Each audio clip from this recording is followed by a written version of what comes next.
मेरे प्यारे बच्चों, अब तुम एक ऐसा समय आकर्षित कर सकते हो जिसमें तुम जो चाहो अपने सोचे हुए मन की हर इच्छा को पूरा होते हुए देख पाओ। जिस तरह तुम्हारे इम्तहान का एक निश्चित दिन होता है, जिस दिन तुम इम्तहान देते हो, इसी प्रकार तुम्हारा अंजाम आने का भी निश्चित दिन होता है। और इसी दिन का तुम्हें लाभ कि तुम्हारे समक्ष ठीक बहुत ही बड़ा शुभ दिन आने वाला है, जिस दिन तुम शिव के मंदिर में जाकर सुबह सुबह स्नान के पश्चात पूजा करो। एक दिया वहाँ ले जाओ और वहाँ पर शिवलिंग के समक्ष घी का दीपक जलाकर दूध से उनको स्नान कराओ और उनके ऊपर बेलपत्र चढ़ाओ। इसके साथ यहाँ पर बैठकर तुम 101 बार ओम नमः शिवाय मंत्र का उच्चारण करते हुए एकाग्र मन मेरा ध्यान होगा। उस पल में तुम्हें एक भी बार अपने मन को यहाँ वहाँ भटकने नहीं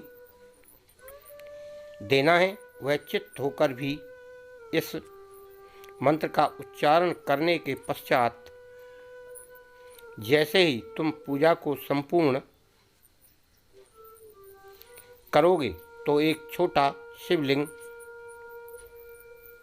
अपने घर इसी दिन तुम्हें लेकर आना है। मेरे बच्चे, उनकी छोटी सी शिवलिंग को अपने घर लाकर इसी दिन अपने मंदिर में स्थापित करो और इसी दिन से तुम्हें पूजा करना होगा शिवलिंग की, क्योंकि इस दिन पूजा करने से यह शुभ दिन कोई आम दिन नहीं,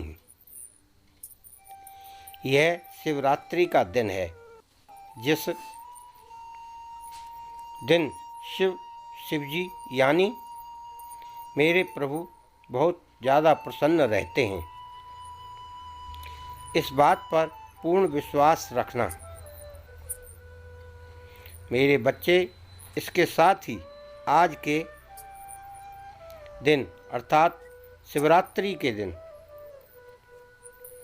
किसी बेल वृक्ष के नीचे जाना और वहाँ पर एक कटोरी खीर की लेकर जाना है और इसी कटोरी की खीर को वहाँ खड़े होकर या उसके सीधे हाथ की तरफ तुम कोई भी भिखारी दिखे तो तुम उस भिखारी को बुलाकर उसको दान करो। यदि कोई भी भिखारी ना मिले सीधे हाथ की तरफ तो तुम बाएं हाथ की तरफ से जो कोई भिखारी मिले तो तुम उसे दान कर सकते हो। यदि कोई भी ना मिले तो तुम ऐसे और खीर को इसी प्रकार वृक्ष के नीचे खड़े होकर आती हुई गाय को खिला सकते हो। यह कार्य तुम्हारा लक्ष्मी को प्रसन्न कर उन्हें अपनी ओर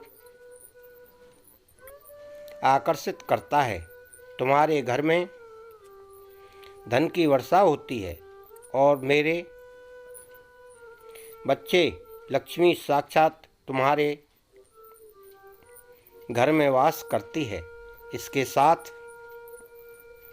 ही इस दिन यदि कोई भी स्त्री सुहाग का कोई भी सामान खरीद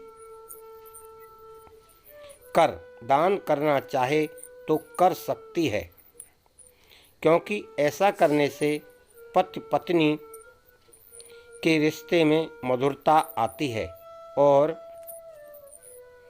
रिश्ता बहुत ज़्यादा गहरा होता है।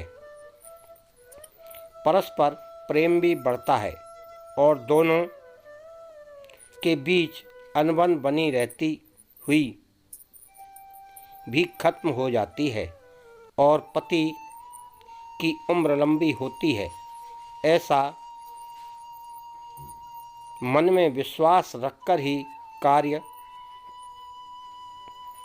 को करना, इसके साथ ही अन्न का दान करना, इससे तुम्हारे पीछे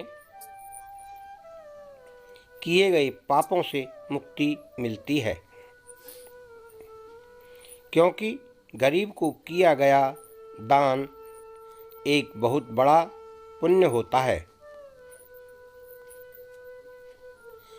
और एक ऐसा शुभ समय जिस समय तुम यदि थोड़ा सा भी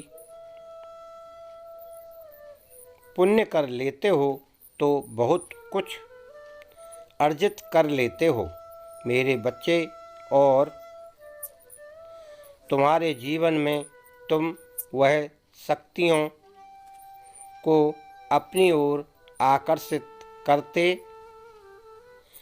हो जो शक्ति अन्य दिन किसी पूजा पाठ से आकर्षित नहीं कर पाते और ना ही तुम्हारे बड़े बड़े बनते कार्य बन पाते हैं।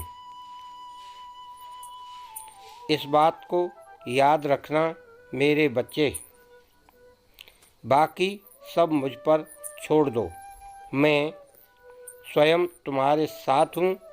मेरे अगले संदेश की प्रतीक्षा करना।